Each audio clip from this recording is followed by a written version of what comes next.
Okay, welcome everybody. Thanks so much for joining us. We've got myself and Daniela live. I really hope you get some value out of today. Thanks so much for coming along. The thing that's come through loud and clear is that teachers are really struggling right now, just with ridiculous amounts of responsibility and workload. And so their mental health and their well-being generally is really going to be being put to the test. So, which brings me to Daniela. So I asked Daniela if she would be interested in running something. She was an immediate yes to every idea I came up with, which I love about Daniela. And so here we are on very short notice, Daniela putting together something which we really hope will help to support you in the work you do is the most important work in our community anyway, even on an average day of the week. But right now it's, times 10. So yeah, so Daniela's background, she has a very deep, rich background, both as a teacher and then over the last several years working in the area of teacher wellbeing and swooping in even in the good times to help teachers who are struggling or help teachers just to flourish, I guess, on the positive side, and using positive psychology as her, large part of her toolkit approach, I guess, but you'll hear more about that in a moment. She's a real go-to person. She's got a reputation of being very real and down to earth. She's run a lot of courses for TTA and a lot of courses for a lot of other organizations. And everyone I've ever met that I hear back, they just rave about her and her work. Come on, settle down, Miles, settle down. So anyway, bit of pressure, Daniela. Yeah, thanks for that. So yeah, I think we all need a bit of what you've got to share, Daniela. So I'm going to hand over to you to kick off. I'll be your wingman on the chat and the Q&A. Fantastic. And then I'll catch everyone at the end. So excellent. Over to you. All right. Thank you, Miles. Well, I'm just going to switch to my screen, if that's okay. I'm hoping everyone can see us there. And thank you for joining us.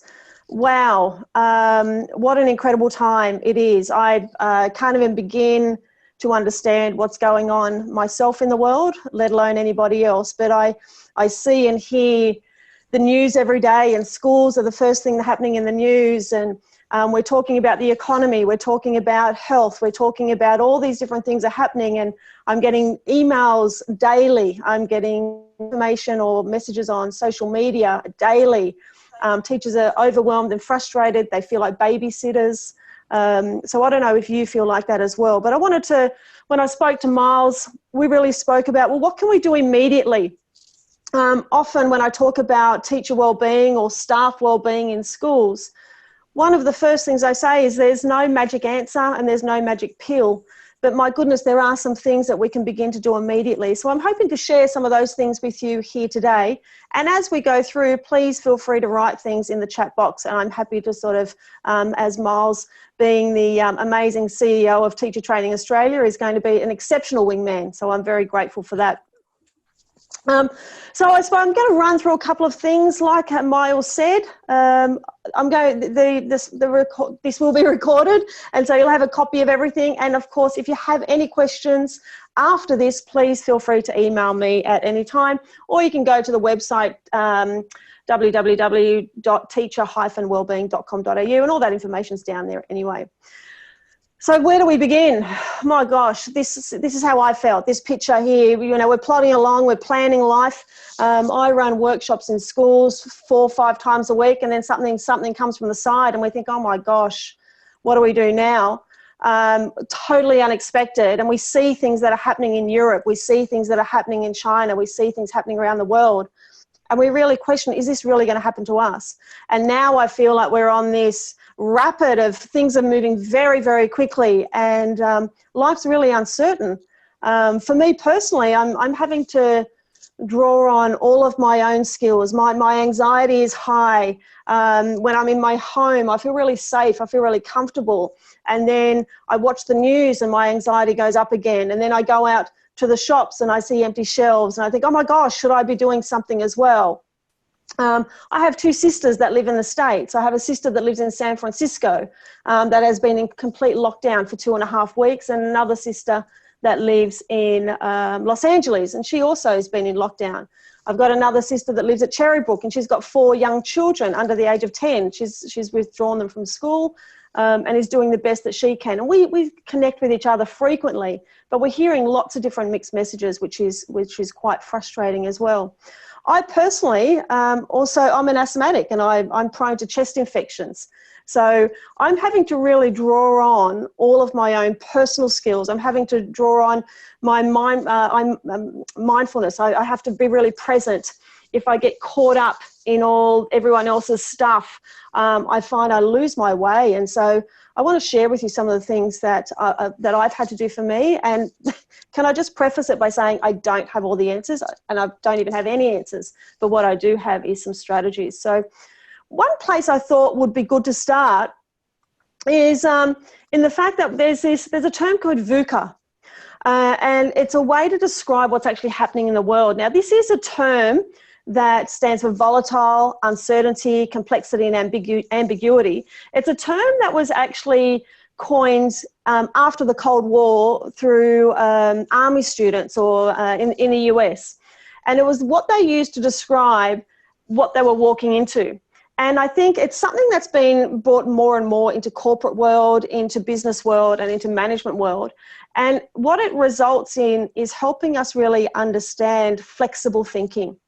And I was listening to Dr. Susie Green's workshop, webinar that she had a couple of days ago, and she was talking about the VUCA world.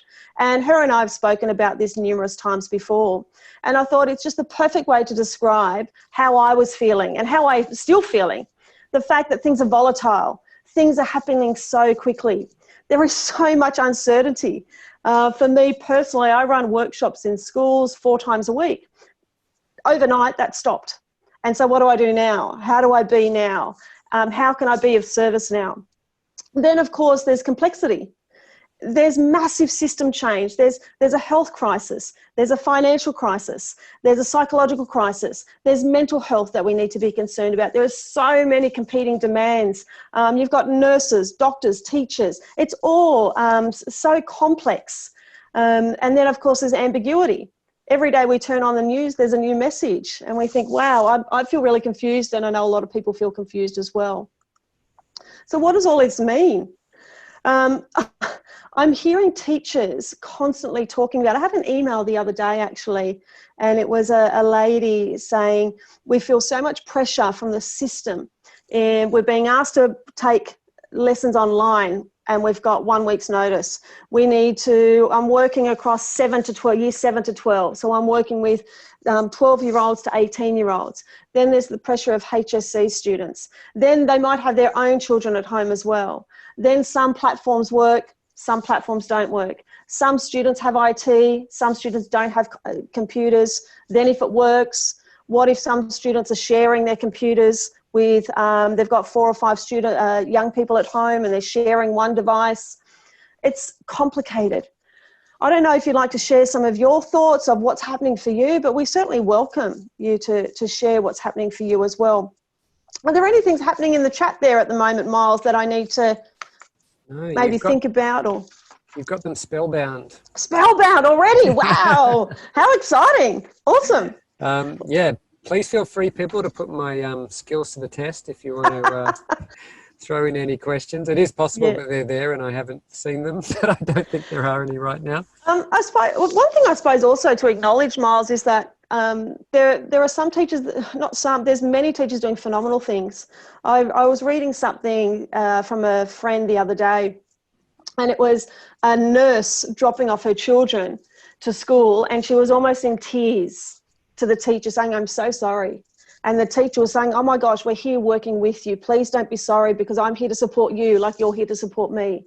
And I thought, wow, that's true partnership.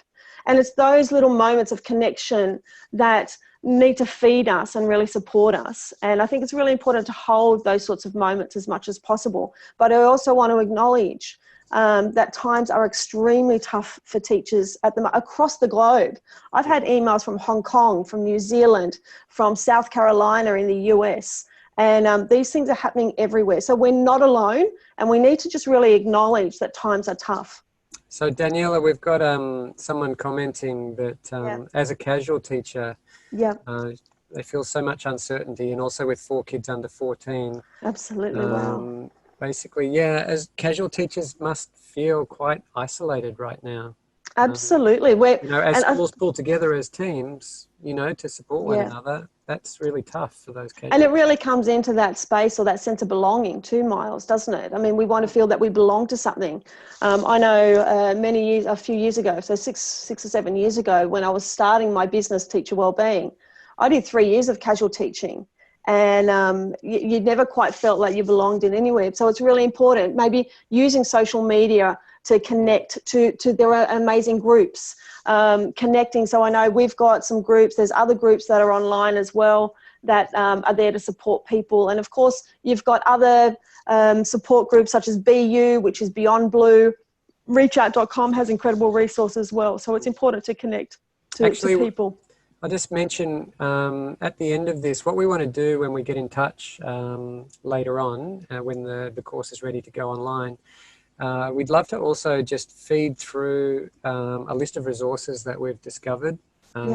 Maybe other organisations are offering. If anyone listening now has found some really useful stuff, please share it in the chat, like either any links or any Twitter feeds or anything like that. Be great for us to pass that on to others. Oh, thank you. Here are some of the concerns that I've heard from teachers. The first one is their own personal care and health, then managing student hygiene. I mean, wash hands, then managing student learning. Let's not forget that the core business of education is learning, teaching and learning, not babysitting. Following constant policy changes, understanding new compliance legislation, planning for online learning, learning new IT platforms, and then, of course, going home and being a human with your own family.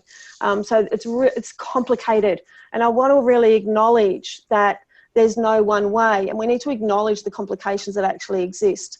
And so in coming to this, I thought, well, when there's a crisis, a physical crisis, what do we actually do? And the most common phrase that we use to respond in a physical crisis is Dr. ABC. So it's our first aid. First aid is used as a bit of the Dr. ABC is used as a mantra in first aid. When we're faced with a physical situation, and we are a first responder to that situation, how should we respond? And the first thing we need to do is check for danger, check for a response in the particular person, check airway, check breathing, and then check circulation. So anybody that has a pool, a swimming pool, or has been to the beach or a river or anything else will see that there's often these signs, first aid signs. And I thought this was a really good acronym for us to use in how can teachers use some strategies to better manage their wellbeing in this time of crisis. And so I created Dr. ABC for teacher wellbeing. And a bit of an infographic that I created for this as well is D is really for divergent. And what I mean by that is divergent thinking. And it means understanding and recognizing that things aren't normal. We can't do what we always did. We need to think differently and do things differently. The second thing is rest. My gosh, I don't know about anybody else, but my brain is sore and I need to rest my mind, but my mind does not stop. Then, of course, there's awareness. You're a human being. We need to acknowledge ourselves in this process. We are anxious. We are uncertain. There are VUCA times happening. We need to acknowledge that. We don't want that. We want this one here. And then B, believe that you're doing enough. I can't tell you how many times I see teachers running like lunatics, basically running themselves into the ground. The job's never finished. So believing that you are enough, whatever you do will be enough. It's okay. Just settle down slowly, and we can do little bit by little bit. And then the third one is celebrate. Celebrate daily the amazing work that you are doing. It might be the one conversation that you had with a student. It might be that one conversation you had with a parent or a colleague, or it might be that incredible email or that interaction you had online, whatever that might be. So I want to just share with you a few different ideas and strategies around this Dr. ABC for teacher wellbeing. So The first one is divergent thinking, but I thought I'd just check in with you first, Miles. Is there anything pressing on what I've just shared? I'm Just sure people have got heaps of ideas and things as well. We've got quite a few watching on Facebook as well. So Oh, hello fantastic. to everybody on Facebook. Old friend of mine, Sandy Ingham, watching. Oh, wonderful. Yeah. You've got friends, Miles. That's good. Yeah. Good place to start. Someone just commenting on trying to keep children apart, particularly young children, is possible. I've been speaking to, I've got friends who are principals of primary schools, high schools and so on, and they've just been saying it is so difficult, so difficult. And us as teachers, we have different needs as well. We're at different stages of our, health, different stages of learning, what different social and emotional capacities. So it's just really complicated. But I just want to run through these, if I may. And like I said, I'm going to move quickly, but I just wanted to share with you some ideas and resources. And those of you that have worked with me before know that my style is very much not telling you what to do, but planting seeds for you to take away what resonates for you. And that's different for everybody, because certainly is no one way. But what we do know is divergent thinking is really thinking more like mind maps.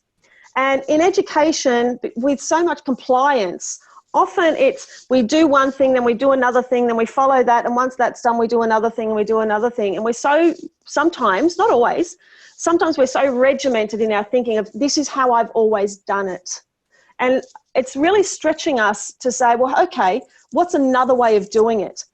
A quick example for me was I worked in the public system for 10 years. I then moved into an independent system in New South Wales in Sydney. And for whatever reason, I had to take a 12-month curriculum and condense it into a 6-month program for year 9 and 10 students, so 14 and 15-year-olds. And after I whinged and complained for, a bit of time about how hopeless it was and it's unacceptable, blah, blah, blah, I thought, you know what? If this is what I've got, this is what I need to do. And it made me strip back everything that I didn't really think was that important and come back to what is really important. What am I really trying to do in terms of teaching and learning with these young people, and how can I make it real? And so it led me to more project-based learning. It led me to more sort of flipped classrooms approaches. It led me to, feedback loops and so on. So it's one of those ways of really just stretching our mind. And here are a couple of thoughts. Acknowledge the fact that these are unprecedented times. These are not normal. I had a teacher say, we're just trying to create normal. And that's okay, but we need to also acknowledge that these are not normal times. And so it's okay to feel uncertain. It's okay to feel anxious. And we can't do things the way we used to do them. We can't teach how we used to teach. We need to think more in mind maps, which is multiple approaches as opposed to sequential steps. And we need to look for what's possible, not what's impossible. And I'm sure many teachers have seen that particular quote before. And I can hear teachers going, yes, but, and I get it. This is just an idea. But come back to this one. It's okay to feel uncertain and anxious. Yes, we need lots of resources. I don't have all the answers, but let's just move through some of those particular steps for where we're at right now.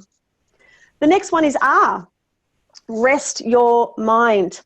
One of the workshops I run with teachers is in mental toughness.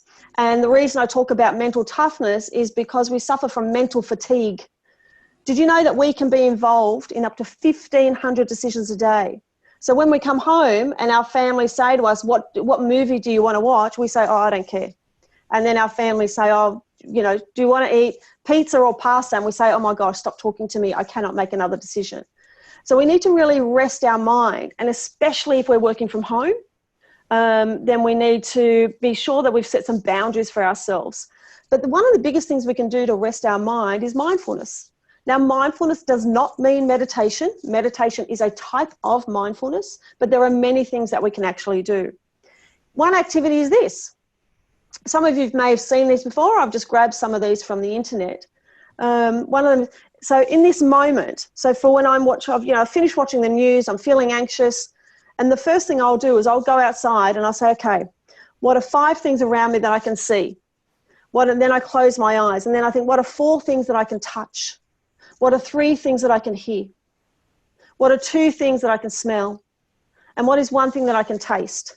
And then I take a couple of deep breaths and I just stay and connect to my body. And in that moment, I look around where I am and I think, whew, I am actually okay. So that's one. So mindfulness, there's many ways to experience mindfulness. Just at the moment, like you're saying, Daniela, I think we were talking earlier about how it just feels right now almost like there's a constant level of adrenaline running. Yeah. No matter what you're doing. And like we're in stress, high stress response constantly. Yeah. And it's like if we get a moment's break, we're probably likely to go and read the news or something and kind of just flood ourselves with more kind of stressful information. And as you said, on top of that, we're all working from home where, one of the great boundaries are really blurred. Yeah. One of the great things about not working at home is you can separate home from work. Now, absolutely. It can feel like you're working all the time without a break. Absolutely. And that's why it's really important. We'll talk about this in a moment, to create some of those routines. But I've just got another thing to rest our mind is, of course, YouTube and fitness. And, what fitness video isn't appropriate, isn't right if we don't have little Jane Fonda there. So that's why I've got that one, where it all started. And then, of course, this is the school timetable. Teachers we're so used to bells. We're so used to half an hour blocks, 50-minute blocks. And so it might be helpful for some, not everybody, to help organise your time in some sort of timetables so that you know what you're doing when you're doing it, because it's really important for us to switch off. You can't keep going. Netflix, I've started reading novels, non-fiction. I've never been a non-fiction reader, but I'm really started to get into some of the non-fiction novels that I'm finding really interesting. It's just taking my brain to another place. But creating some sort of timetable for ourselves might be something really useful to do as well. And of course, there's technology. Here we are on technology. There are so many amazing resources. You've got Smiling Mind, Headspace, Calm, gratitude journals, Happify. And if you feel those things, you've already got those, then reachout.com has a tools page where it's got a list of nearly 100 apps or websites, all related to wellbeing, and it gives you a little overview of each one where you can go through and get some other ideas if you wanted to. Often people say, this is all really good, but I don't know what to do first. I say, do anything. It doesn't matter what you do. Start somewhere, and you don't have to do it every day. These are just ideas of things. Remember, rest your mind for moments in the day as much as possible. Then the next one is awareness. A is for awareness. We give so much to everybody else as educators, and we very rarely take the time to give back to ourselves. It's really important that you take time to acknowledge and say, well, how am I thinking at the moment? How am I feeling at the moment?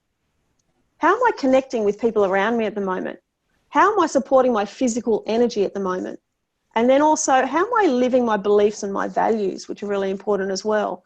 And I talk about these as the dimensions of well-being. So you've got cognitive, you've got social, emotional, physical, and then spiritual. And I often use these in my workshops. And one of the things I sort of say to people is, what do you need right now? Because you can't do all of them. It's impossible to actually do everything at the same time. So often I will just, if I'm thinking, oof, feeling a bit overwhelmed at the moment, I will just stop. I'll put my hand on my heart and I'll say, what do I need right now? And that might be, you know what, I just need to go outside and stare at the birds for 5 minutes. It might be, I'm feeling a bit flat, feeling a bit down. I need to go and hang out with somebody else, or I need to call somebody else so I can have a giggle or a laugh.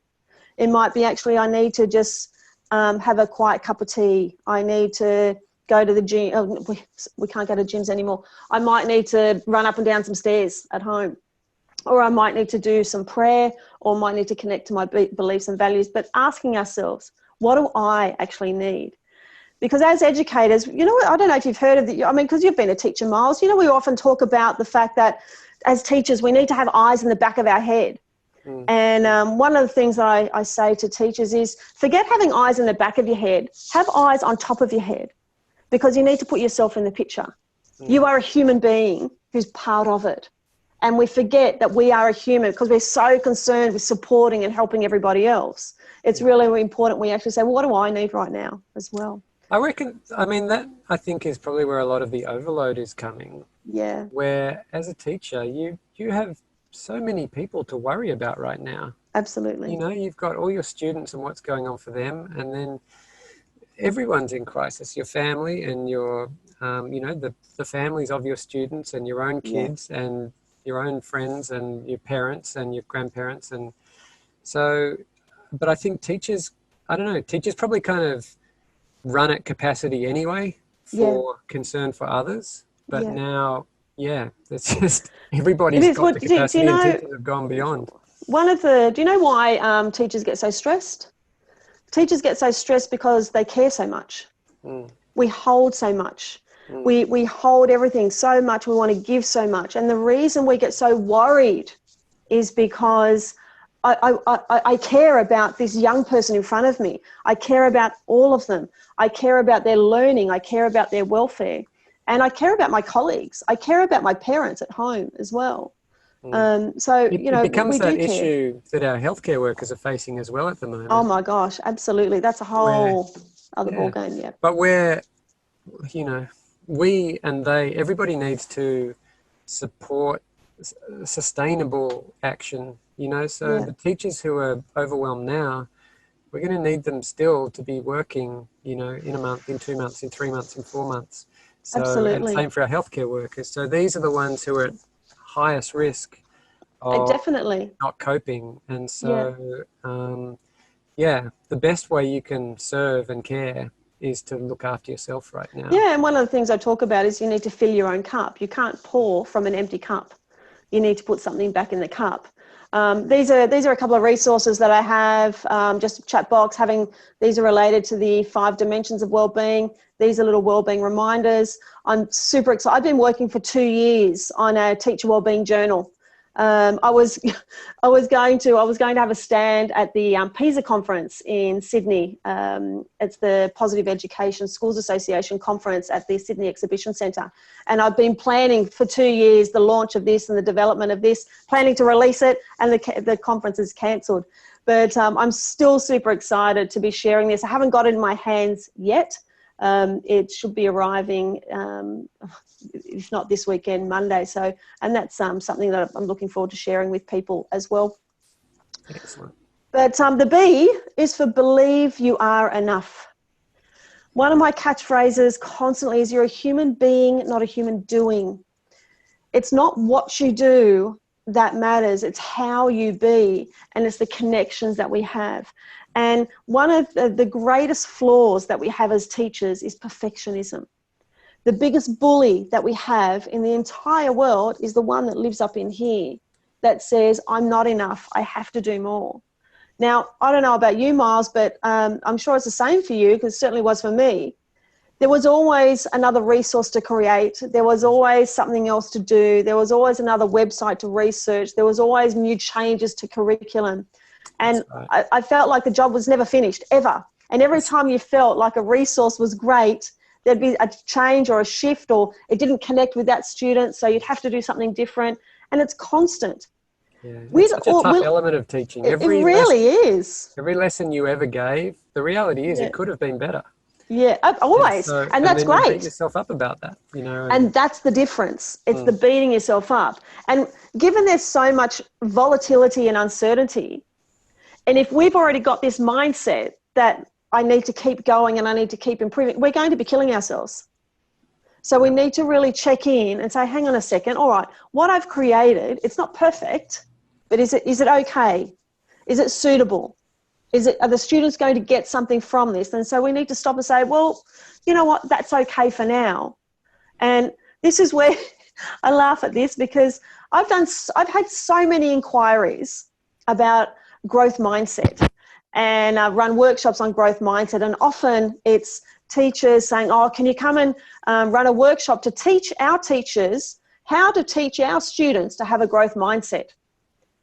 And I say, absolutely. I said, but the way we do it is we as educators need to learn a growth mindset first. And what a perfect opportunity. All this work and all these PDs that all these teachers have done on growth mindset is perfect. Now's the time for us to embody some of these things and say, all right, here I've got this challenge. How can I firstly connect to me? And then secondly, how can I grow from it? How can I try new things and not get it perfect? How can I be kinder to myself? And how can I think in a more of a growth mindset manner? Perhaps that's something that may be helpful to some people as well. And I love this one. I like to share lots of funny little things on social media just because I can. Those of you who know me know I have a bit of a wicked sense of humour. But I love this. If one of the good things of all this homeschooling is, my goodness, maybe parents will understand just what teaching actually is and how hard we work, how complicated it is. I've got so many friends who know what I do, respect what I do, and still they're calling me saying, wow, I had no idea, and I've only got 2 children at home. My sister's got 4 children under 10, and she is just, her head is spinning. And she says, it's only been 1 week. How will I survive? And I say, welcome to teaching. I said, you don't have all the compliance. You don't have all the meetings. You don't have all the thousands of emails. You don't have all the other stuff that we have to do, or the debating or the carnivals or anything else. You've just got teaching. So suck it up, girlfriend, I said to her. But that's my sister. I can say that to my sister. That's okay. I'm allowed. I'm allowed. And the last one here is celebrate. My goodness, it's tough. It's tough. We need to just celebrate the daily. Notice that word daily. Daily wins. As teachers, we're such critics of ourselves. We must celebrate daily. What did I do well today? And here are some tips for you. 1 is a gratitude journal. That may work for you. It may not. It works for me. I really like it. I don't do it daily. I do it weekly. So once a week, I'll just sit and say, what did I do well this week? Another one is to ask ourselves 2 questions. What went well today? Sounds really silly, but with so much fear and anxiety, especially in the news, there's a lot of stuff that's not going well. So it's really important we stop and say, okay, well, what did go well for me today? And those of us that are, achievers and striving, you can add another question here that says, well, what would make it even better? And for those of you that are familiar with character strengths, you might want to start thinking about the fact that we all have different strengths. What is your strength of character? If it's perseverance, you're already organised all your online learning. If yours is appreciation of beauty, yours has the most amazing pictures in it, and it's beautiful. If you've got a love of learning, you were one of the first people who enrolled in this course and you made it in, or you're already researching all these other things. If yours is judgment, you're asking why, what should I do, how should I do it, what's first, what's not first. If yours is curiosity, then you're actually embracing lots of different ideas and you're seeking help from others. If yours is kindness, then you're looking to give your resources to everybody else. But we all do it differently. And it's really important to appreciate the fact that we all do it differently. Our colleagues are coping differently. Our colleagues are doing it differently. And our colleagues have different strengths. So having compassion for each other is absolutely crucial. And then, of course, there are thousands of more resources available. My intention here today was not to overwhelm you with resources, because there are so many incredible people doing incredible things. And as I said at the start, I really just wanted to plant seeds and share some ideas with you. And so other books, you've got Happiness Trap, First Aid for Teacher Burnout, which is brilliant, Mindfulness for Teachers, and Every Teacher Matters as well. And of course, if you need some extra support for your mental health, it's really important that you access those things. But in a nutshell, I know it sounds silly, but being kind to ourselves is really, really important. And if we summarize those, the Dr. ABC that I just mentioned, divergent thinking, thinking flexibly about what's actually happening. Then the R is rest your mind. Then the A, awareness. What do you need right now? Then the B, believe that whatever you do, it's going to be okay. It's enough for the moment. And then the C is to really celebrate the little daily achievements that you do. You're doing an incredible job. And I suppose the final little message that I often end a workshop with that I love, and I thought it was really fitting for today as well. Ships don't sink because of the water around them. Ships sink because of the water gets in them. Don't let what's happening around you get inside you and weigh you down. So I wanted to just check in with, firstly, you, Miles, but then also check in with some of the questions, because I know I've seen bits of chatter and things coming along. And is there anything pressing that people wanted to know immediately now, or any questions that you had, Miles, as well? One thing that comes to mind for me is that in a time like this, it seems to me to make a whole lot of sense to consider whether the priorities have all shifted, Yeah. So maybe 2 weeks ago, the number one priority was to prepare your class for a maths exam coming up, and make sure that everyone was going to do their best, or whatever it is. Yeah. But and maybe for some that's a tough thing to accept, that's changed. Yeah. Sort of in a time like this, the priority has changed, and as far as I can understand, like the priority right now is looking after one another and trying to be kind to one another. I can't see anybody in a performance review, in 6 months' time, being say, hey, there was a real productivity drop in your performance I in know. late March. That's just not going to happen. So it's going to be, I think it's looking after ourselves and looking after our kids, because the reality is, and I've seen this mentioned on social media and around the place, in 5-10 years' time, what's missed academically right now is going to be completely trivial. What's going to last is how this impacted on everybody. Oh, absolutely. And so these are things. These are things that you say. Sorry, those in crisis events, memories come from feelings, not from worksheets and things. For example, students remember excursions. They remember school camps. They remember they remember those human experiences, those connections. They remember the feelings behind it. And so this is going to be one of those moments, without a doubt. There's a great question here. Yeah. The hardest thing she's finding right now, this is Lauren, is to switch off and not feel attached to my computer, making sure students are okay and not waiting on me to answer questions, replying to emails, etc. What tips do you have to balance this and switch off without feeling guilty? Yeah, great question. So one of the things that I often, a common question, and this is what you've spoken about here, is the guilt. I feel guilty because, and that comes to the B. So if I just share this with you here, I'm going to share this with you.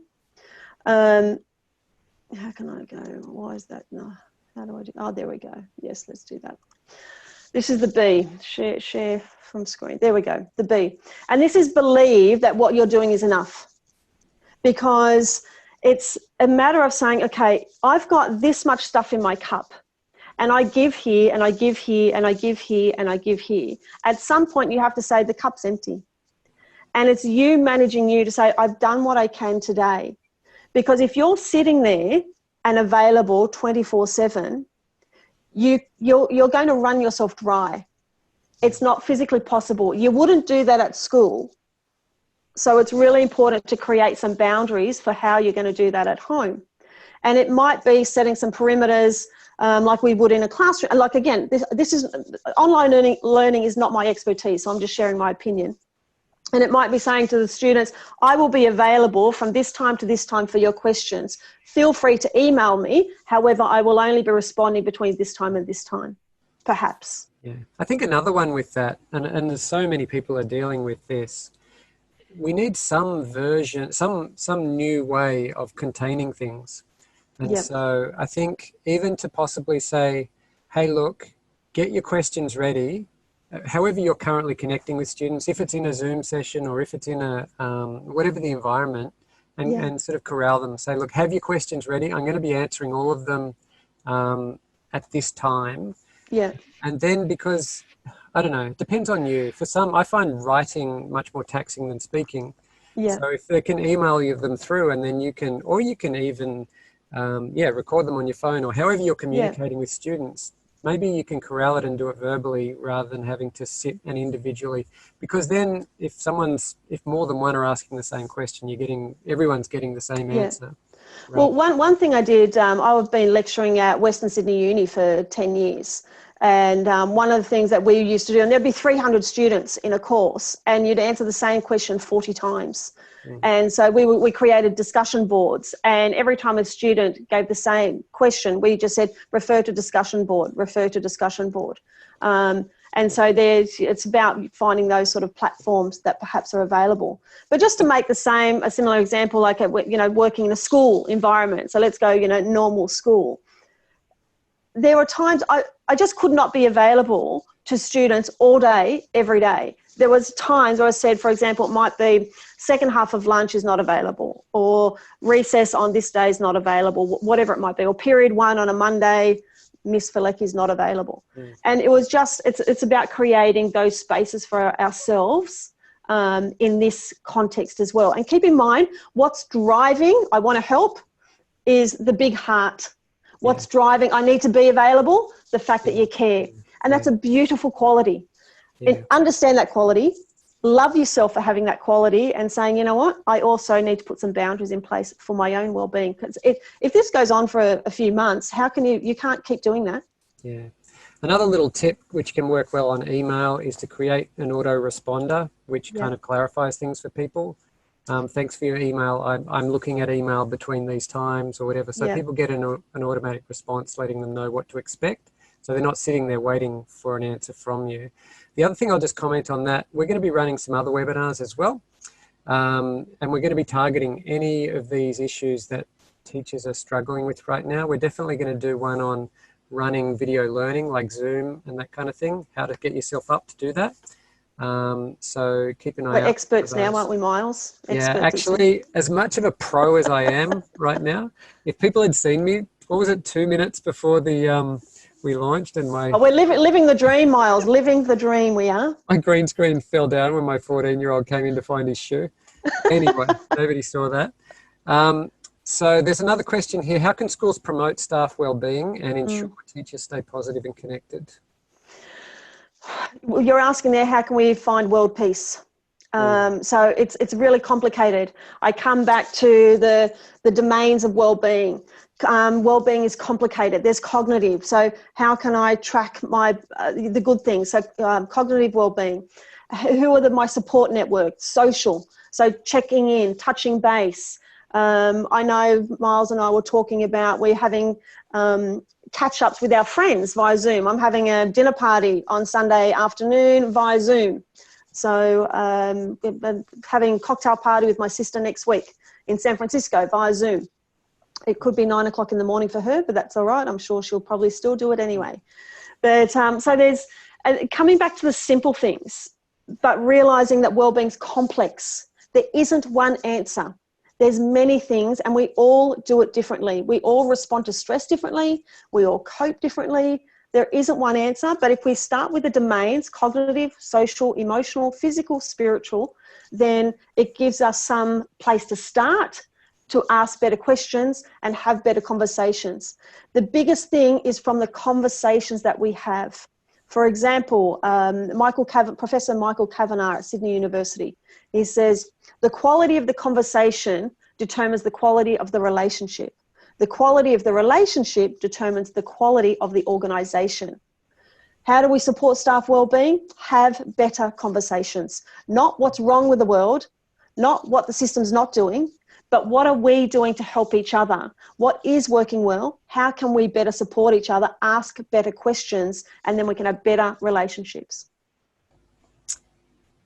Okay, we've got a few minutes left if there's any more questions, but right now we haven't got anything. Anyone got any other questions for Daniela while we're live? Otherwise, we might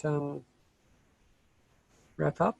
Yeah. Well, one thing I just wanted to share with people, one thing I'm looking at doing is, as Miles said, this has been very much throw together, if you like, in 2 days, this webinar and the Dr. ABC. And I'm looking at putting together some other resources, some other strategies to strengthen it, and extend and perhaps explain in a little bit more detail what sort of those things mean and how. And if people have questions or I want to hear what you want.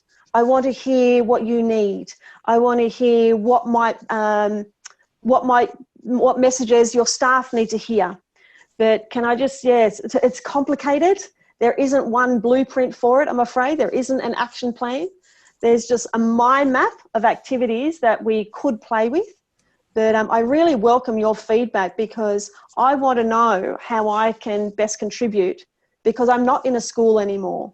And I don't want to presume what's actually happening. And hearing from you is going to help me in a great deal.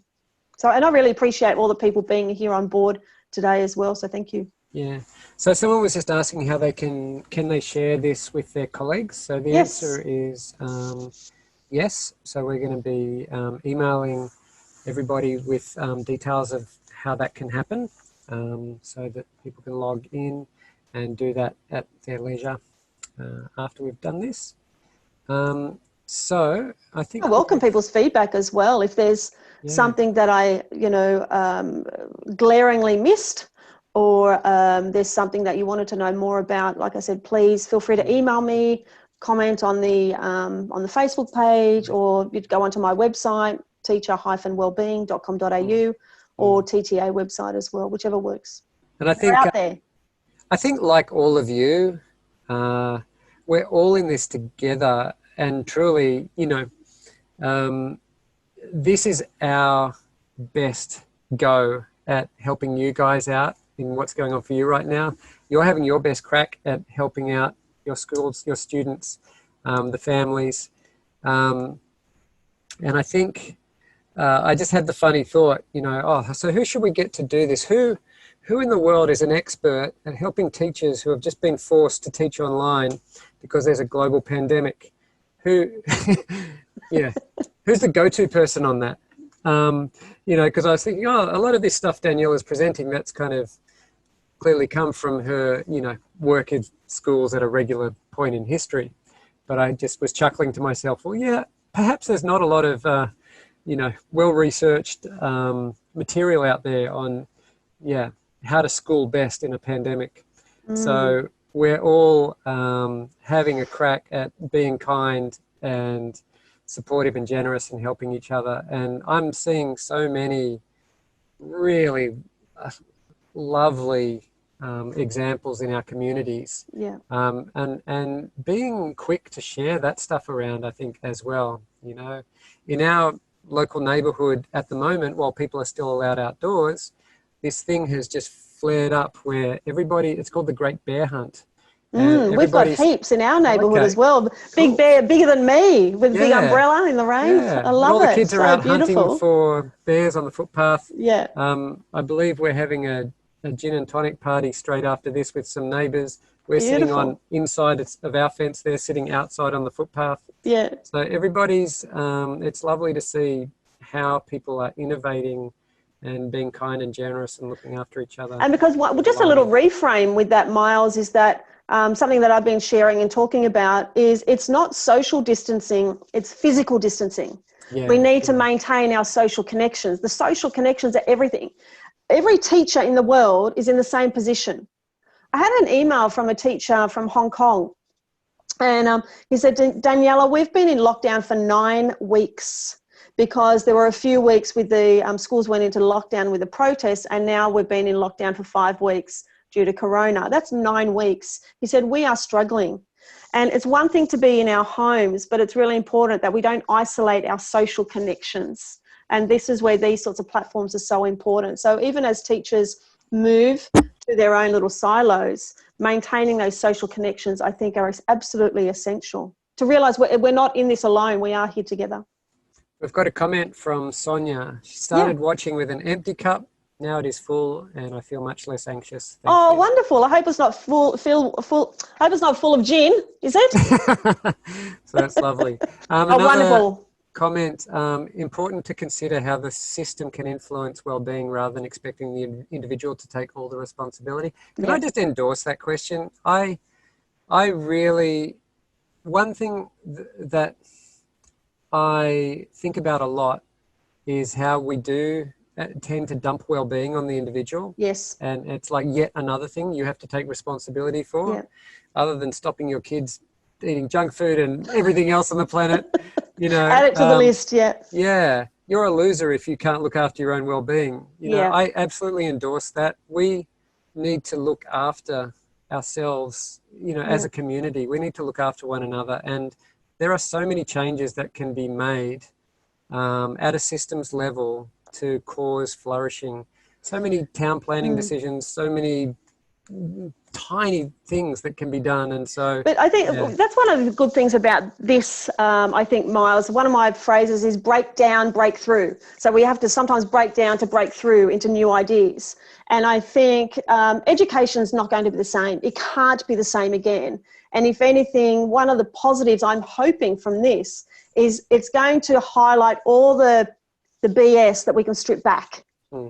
Belief systems, not anything else I was talking about, of course. All the things that they're not that important that we get caught up in. And so hopefully we realise what's most important and let go of the stuff that's not important. That's my hope. But just back on what you said about putting it on the individual, there's layers of well-being.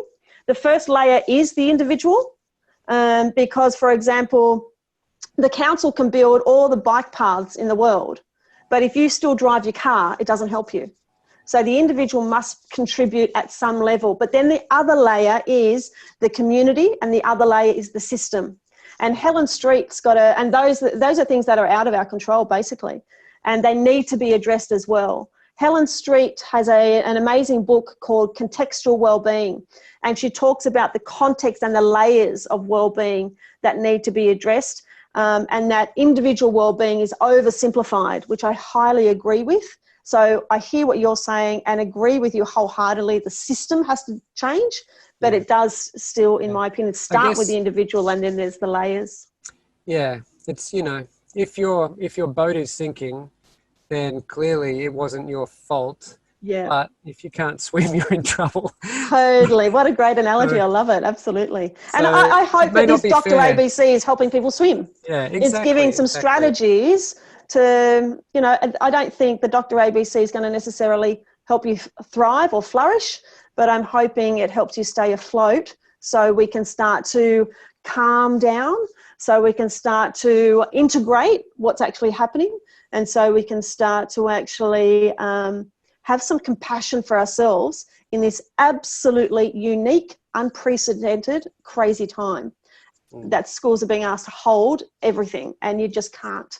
So go slow, have compassion for yourself, have compassion for the people around you, and you're not supposed to have all the answers. Bianca's just sent through, love your Dr. ABC adaptation. Thank you for your wisdom. So nice. Pleasure. Okay. Wonderful. Thank you. Stay in touch. Oh, hang on. There was a quote about the quality of conversation, depending on, not sure who it was. I can see when I get the replay. Yeah, Michael Kavanagh. So Dr. Michael Kavanagh, the quality of our conversations determine the quality of the relationship. Quality of the relationship determine the quality of the organisation. Organisations don't change through policy, they change through conversation. Yeah.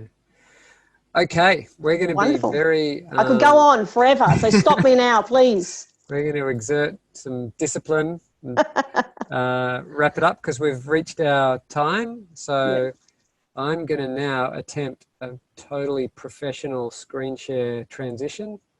Let's see how we go. Bang. Beautiful, Miles. Look at you go.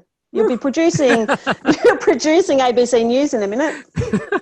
I reckon for those who are Zooming and whatnot and maybe for us as well, you want to make some intentional mistakes just to take the pressure off. Because really, Okay. Otherwise, if you've got to be perfect, you don't do anything. No. So let's let one another do good things and not be perfect at it. So thanks everybody for joining. It's been great. I really hope you found it useful. As I said, we're going to be back soon with our third, which is probably going to be on skills related to running these kinds of sessions with your students, both how to set up your space as well as how to run with fluency and so forth. Unlike us, no one even better than us. We've got one more chat comment snuck in. Danielle is amazing. Oh wow, everybody's just pouring out the. Well, can Wow. I say thank you? I mean, that appreciation is very much, it fills my cup. Yeah, And look like I at said, that. I'm struggling, like everybody else. I have my ups and downs. So yeah, thank you. Yeah. You've just given Daniela and my well-being a boost. Yeah, Everybody, awesome. thanks for that. Awesome. And we'll wrap it up there. Thanks, Thank everybody. you. We'll see you soon. Have a See great ya. weekend. Bye.